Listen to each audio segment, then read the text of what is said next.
नमस्कार दोस्तों, luminous academy में आपका स्वागत है।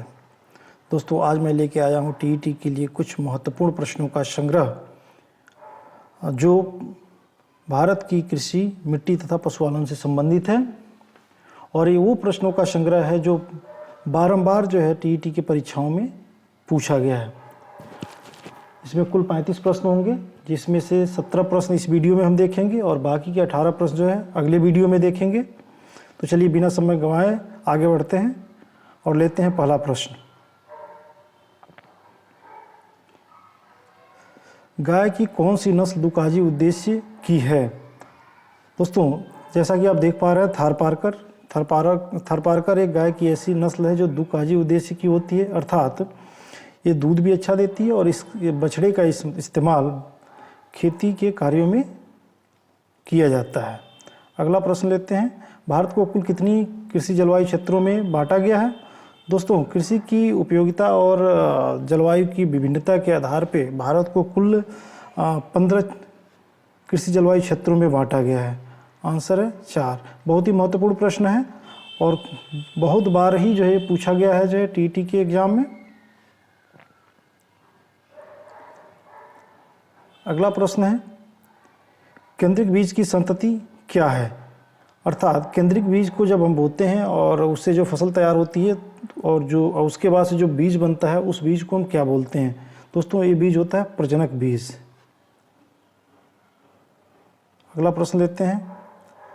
केंद्रीय औषधि एवं सुगंध पौधा संस्थान स्थित है कहाँ पे? दोस्तों, जैसा कि आप देख पा रहे हैं, ये लखनऊ में है। Central institute for medicinal and aromatic plants, ये लखनऊ में है। इसके लिए हमने जो है एक बिल्डिंग का फ़ोटो भी दे दिया है, जिससे कि आपके दिमाग में इसका प्रतिबिंब बना रहे और आप आसानी से इसको याद कर सकें। अगला प्रश्न लेते हैं। केंद्रीय खाद्य प्रौद्योगिकी अनुसंधान संस्थान कहाँ पर स्थित है? दोस्तों, यह है मैसूर में स्थित है। इसको CFTRI बोलते हैं, central food technological research institute of India. और एक बिल्डिंग आप इसका देख सकते हैं, इसके भी गेट का फ़ोटो हमने लगा रखा है, जिससे कि आप जो है आसानी से याद कर सकें। इस पर लिखा भी है central food technological research institute.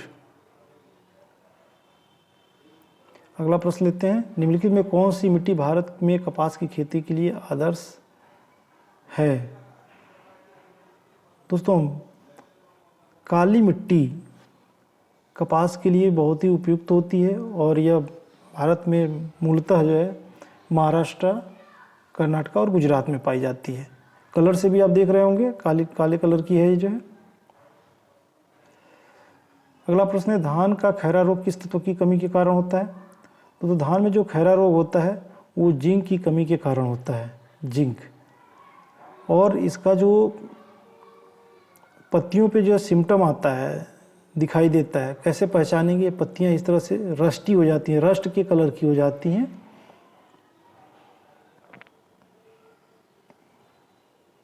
Rust के कलर की हो जाती हैं। अगला प्रश्न लेते हैं। आलू क्या है?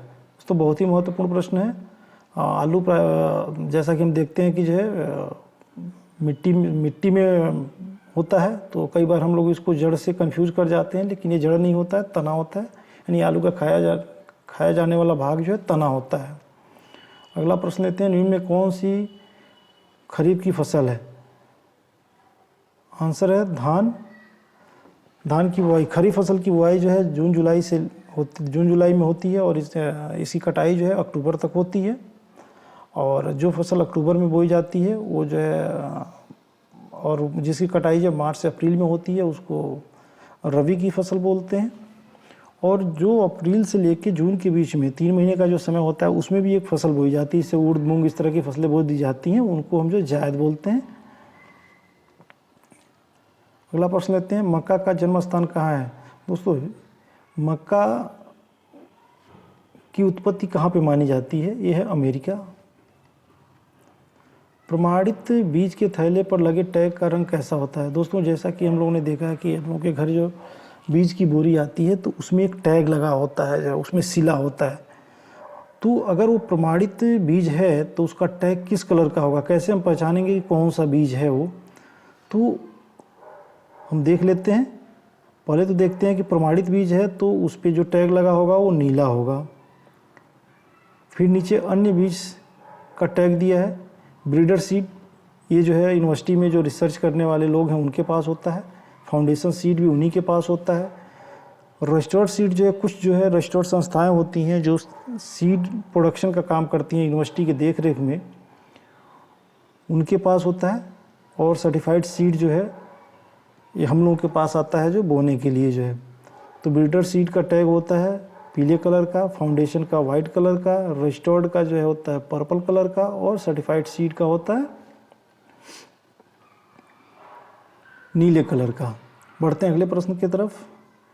ओलेरीकल्चर शब्द का संबंध है दोस्तों, सब्जी की खेती जो करते हैं उसको हम बोलते हैं ओलेरीकल्चर। अगला प्रश्न है, मृदा विज्ञान की वह शाखा जिसमें मृदा का अध्ययन पादप वृद्धि के दृष्टिकोण से किया जाता है उसे क्या कहते हैं? दोस्तों उसे कहते हैं एडेफोलॉजी। अगला प्रश्न लेते हैं, गेहूं की प्रथम क्रांतिक अवस्था क्या है? दोस्तों क्रांतिक अवस्था से यह मतलब है इम्पॉर्टेंट स्टेज, महत्वपूर्ण स्टेज जो है गेहूं में होती हैं। 6 स्टेजेस होती हैं, उसमें पहला स्टेज जो है, पहली अवस्था क्या है? वो है crown root initiation stage. Crown ये 21 दिनों के बाद आता है। जब बुआई के 21 दिन बाद जो है उसमें जो है जड़ों का एक क्राउन बन जाता है, बहुत ज़्यादा जड़ें निकलती हैं। इस समय सिंचाई, पहली सिंचाई देनी जो है अत्यावश्यक होती है, अदरवाइज जो है क्या होगा, फसल का उत्पादन कम हो जाएगा। तो ये गेहूं की प्रथम क्रांतिक अवस्था जो है क्राउन रूट इनिशिएशन स्टेज है, जो 21 दिनों के बाद, बुआई के 21 दिनों बाद आती है। पहाड़ी क्षेत्रों में बाग लगाने की कौन सी विधि अपनाई जाती है?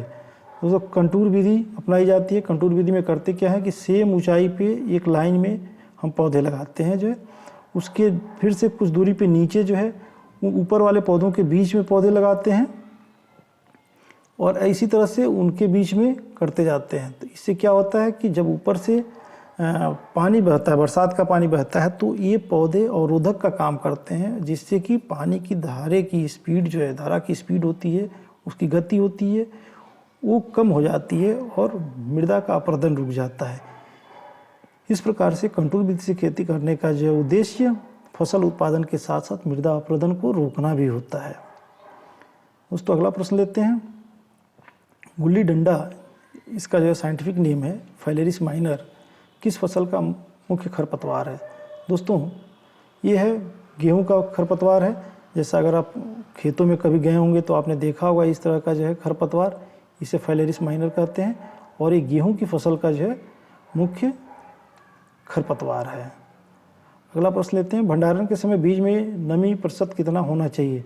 दोस्तों फसल उत्पादन के बाद कटाई फिर मड़ाई होती है, उसके बाद से उसके सीड को जो है, यानी फसल के सीड को सुखाते हैं, सुखा के हम भंडारण करते हैं। भंडारण करते समय औसतन जो नमी होना चाहिए उसमें 8 से 10% होना चाहिए।